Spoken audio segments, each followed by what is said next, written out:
when the logging industry came and all the trees were swept down to the rivers, and a lot of times you'd get log jams. So they had these special individuals whose jobs were to go to the log jams and identify the key logs. And it was which fewest logs can I move and to get everything flowing.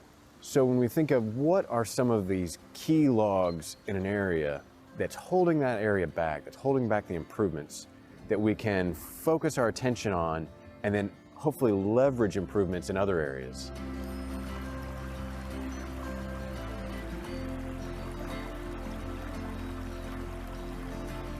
So we're standing over a creek named Pleasant Run. It's one of the major waterways in the city of Indianapolis. The Pleasant Run Trail itself has done enormous things for our neighborhood. We've got this great corridor here that really seems to be underused because it hasn't always been inviting. What I love about the Greenway trails is that they oftentimes provide a unique opportunity for people who are living in these urban neighborhoods to actually have an opportunity to engage with nature. And particularly this location, this bridge, is one in which the Greenway Trail crosses the stream when oftentimes you're blocked from being able to visually enjoy the stream or get down and engage with the stream. If you can't get in the water, people tend to not use them and then they get neglected. When I first moved here about 8 years ago, I think people really treated it that way and they were throwing their trash everywhere. And I remember picking up after my dog in the park and kids coming by going, "Why are you doing that? No one else picks up after their dog." And I just thought, hey, this is my neighborhood. If I don't pick up after myself, who will?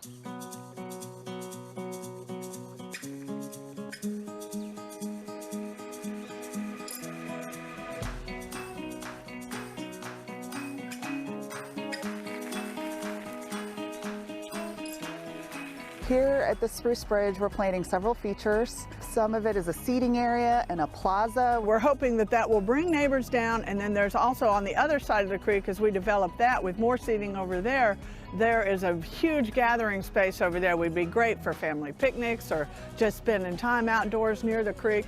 And then we're going to put up pollinator boxes and bat boxes for the bats to live in on some of the trees around here, and we'll have signage, educational signage to help connect everybody to what's going on.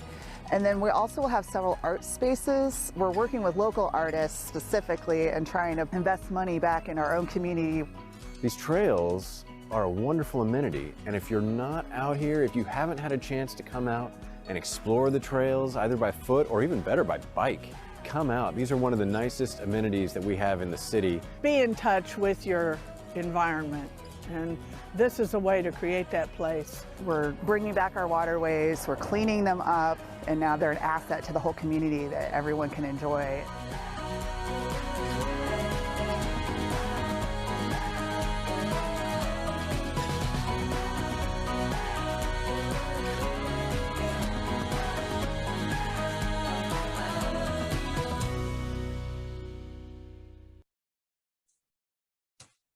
The first of the video, the Dachshunds that were being led along, that was mine. And Juliet Port was talking on the video, and Jonathan Margot, of course, was narrating it.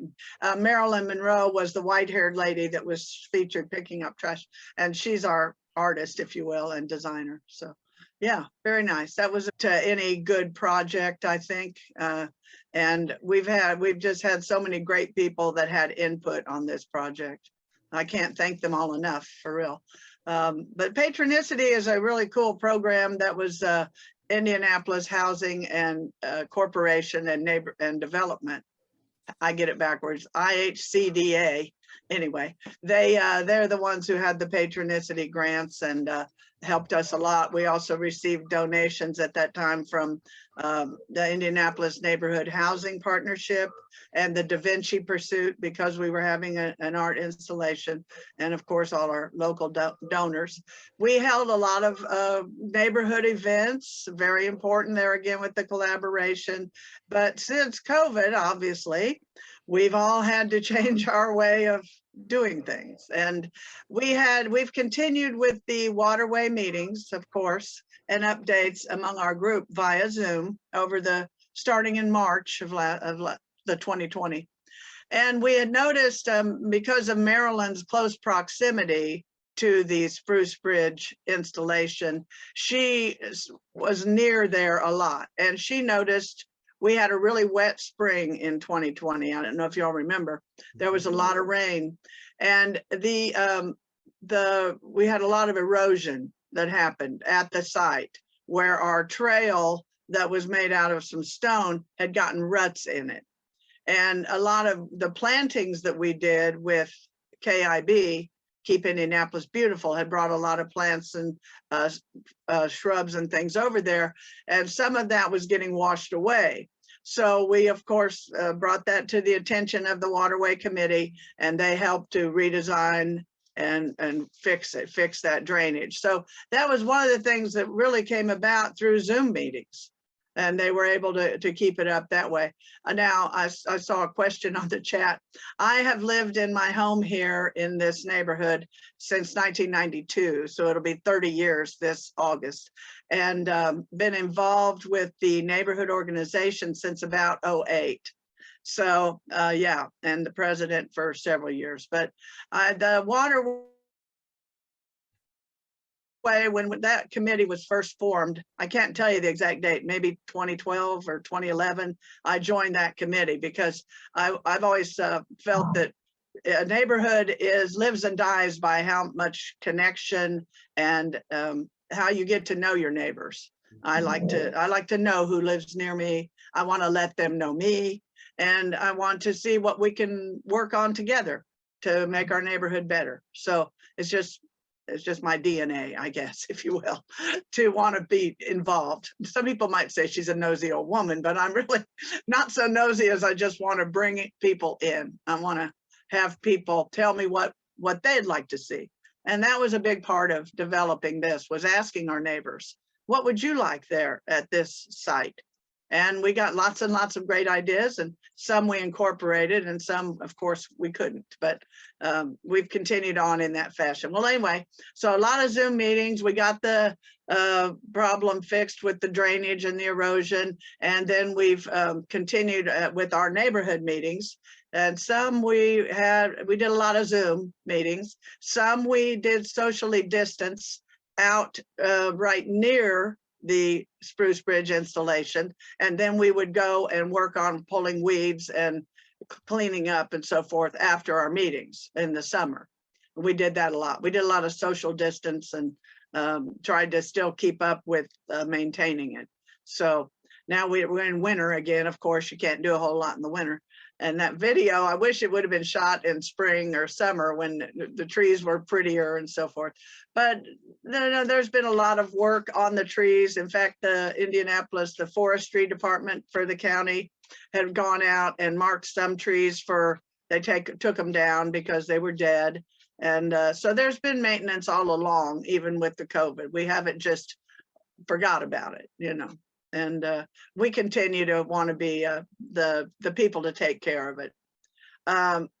Well, I think, you know, like I'm talking about with collaboration, the people that want to work on their neighborhood, get involved in your local neighborhood organization. Almost every neighborhood has somebody that they work with.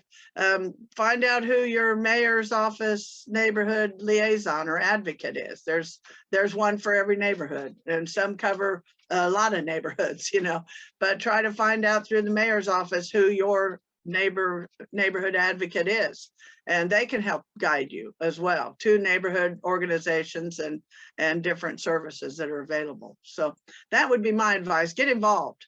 You know, don't be afraid, just get involved however you can, whatever you can do. Pick up trash in your alley or on your street, and pretty soon you'll get to know your neighbors. They'll see you picking things up and they'll go, oh, are you part of something? Or, you know, maybe they have information on who you can partner with to develop things.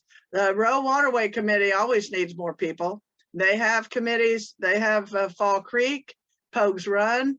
They have a lot of different committees that are focusing on those different areas. The White River Alliance, that's a great group.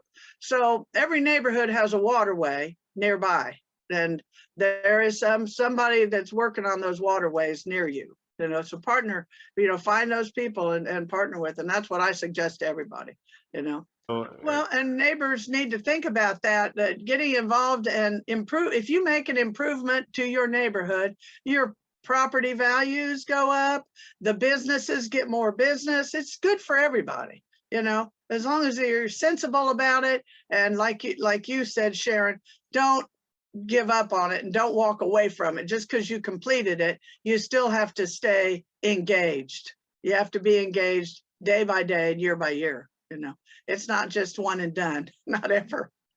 Yeah, it's that's for real. That is for real, and it benefits everyone. Yeah. One of my favorite sayings is, the man who plants a tree knowing he will never sit in the shade of that tree truly understands life. And this is what these neighborhood projects are about, and the Row, why I'm thankful for the Row Committee, because they are truly trying to make us all one community. It's not just that we live in a city, but we are all a community. And it's important. It's important to connect and be involved. Yeah.